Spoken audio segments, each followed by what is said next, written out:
Next example, if 65723k is divisible by 8, what is the value of k?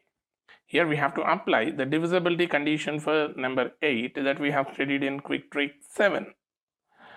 According to that rule, if the first 3 digits of the given number, let us consider the given number 65723k and separate the first 3 digits, that is 23k.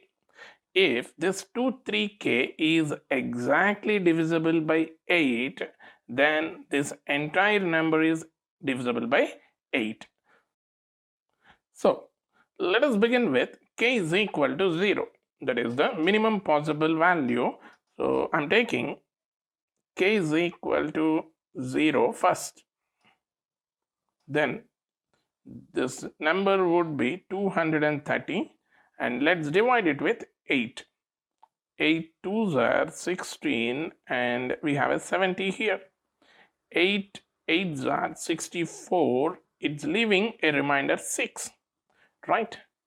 Now you take this number 230 and add a value which is equal to the difference between divisor and remainder.